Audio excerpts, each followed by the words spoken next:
Hello friends, Craig Ballard bringing the Jays Talk to TikTok. Today actually MLB Talk as we dive into the reasons why I don't think we'll see a baseball season in 2022, at the very least not a full baseball season. Now the collective bargaining agreement between Major League Baseball owners and the Major League Baseball Players Association expires on December 1st. And while we haven't seen a Major League Baseball work stoppage since 1995, I do think we're staring one right in the face here. In 2002, we were this close to a player strike, and last time the collective bargaining agreement CBA expired in 2016, we almost had a lockout, and things have only gotten worse over these last 5 years, in particular from a player standpoint, and the players are going to be looking for big changes and lots of them. The last-minute agreement back in 2016 was seen as kicking the can down the road for a lot of the bigger issues, so a lot of important things coming to a head during these negotiations. Now, we're all baseball fans, but we're also fans, many of us at least, surely, of other sports that are in our hearts, that are in our soul. So I want you to think about another sport you follow and think about the relationship between the team owners in that sport and the Players Association in that sport. I bet the relationship is ugly. I bet those relationships are combative. I bet there's not a lot of trust. I bet it leads to things getting accomplished very slowly, if at all. Well, the relationship between the baseball owners and the Major League Baseball Players Associations make those other relationships look like they're holding hands, skipping down the beach, enjoying their harmony. The relationship between the baseball owners and the Baseball Players Association is UGLY. It ain't got no alibi. It's ugly. These sides have already been in negotiations for about a year and a half and have accomplished little to zero.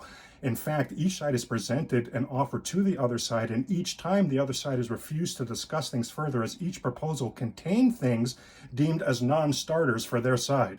With these two combatants, even these smaller issues like player meal allowance, travel protocols, sharpening the COVID protocols, advancing to more cumbersome issues like an international draft, expanded playoffs. Once you get into expanded playoffs, how do you agree on what the format looks like? How do you agree on what the revenue split looks like? So that's already about 6 or 7 issues that are already going to take forever for these two sides, combative sides, to work out. So how long will that take, and how much damage from a bargaining and good faith standpoint would have already been done before even getting into the main course issues that need to be deep dived?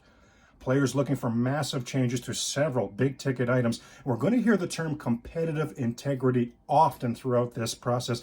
As for the players, that means checking off several boxes. For example, having a minimum team salary. Players feel like there are numerous teams currently who do not commit financially to the big league product, and in fact, they'd just as soon have one of their own walk away in free agency so they can get that valuable draft pick that comes with losing a player in free agency. That draft pick becomes young, inexpensive talent, labor, that they have that young, inexpensive talent labor for several years before that player gets the free agency, and they do the whole cycle all over again.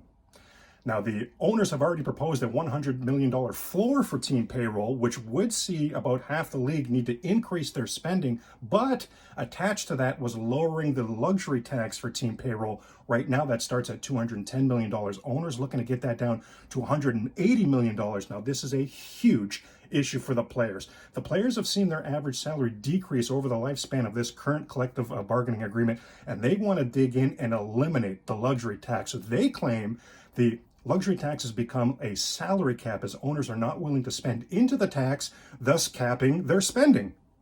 We know the salary cap, oh boy, that's the 4-letter word for the player side. Now, the owners also want to implement a $1 billion pool for arbitration eligible players. Again, huge for the players. Huge issue for the players is that $1 billion, that's a cap. The arbitration process already is another issue, another area as well, where the players want to see wholesale changes. So they won't be happy with any of that. Further to this complication is the fact that the owners want to make it so that the players don't become free agents until they turn 29 and a half. Now, to put that in Blue Jay terms, that would mean Slim Daddy Vladdy would not hit the open market for 7 more seasons, which would hurt him, obviously. Plus, it would mean several extra seasons where players' average salaries couldn't increase to their full potential, as big earned raises couldn't be happening to the Vlad Guerrero Jr.'s of the world, because they would be part of that $1 billion capped arbitration pool. And tangled in all of this even further is the fact that the players also want wholesale changes to what they see as service time manipulation. Now, that's where teams wait, in the players' opinion, Major League Baseball teams wait to promote their star players to the big league level so that they can manipulate that player's service time, which manipulates how quickly that player can get to arbitration, which of course manipulates how quickly that player can become a free agent. Competitive integrity. Are you seeing why I'm super concerned? Well, last and certainly not least, revenue sharing. Whoa, the big one. This is always a nightmare because before an actual percentage of revenue split can be agreed on, we'll have to first see these two sides run the gauntlet going back and forth to determine what even gets thrown into the pot, the revenue sharing pot. Now, currently, it's things like ticket sales, merchandise, TV, and media contracts, but the players want other things, huge other things included going forward, as the players feel that they contribute to a lot of other revenue streams the owners have. Players' point being that the owners are able to generate millions and collectively, thus billions of dollars in officially non-MLB revenues because they're attached to, or at least from a reputation standpoint, affiliated with a Major League Baseball team. As Major League Baseball teams are not publicly traded entities, the owners don't have to be detailed or specific with their financials. So what a massively daunting starting point to get the owners to be forthcoming, first of all, with their finances, and then get the owners to agree to give more of their money to the players. Now, I hear a lot of talk about how so much money was lost with the COVID 2020 season. That came out of nowhere. Let's remember that. I think the difference here is that the players and owners, both sides, have prepared themselves to become very entrenched. Both sides are ready for a long work stoppage from the owner standpoint to make sure the status quo continues, from a player standpoint to make sure there's wholesale changes. And the owners, and hopefully I'm sure the players as well, they've had 5 years. They've seen this coming a mile away. It wasn't like COVID that just struck. Both sides have seen this coming a mile away, so the war chests to be able to dig in and endure a lengthy work stoppage, I think, will be significant on both sides. We're in trouble here, baseball fans.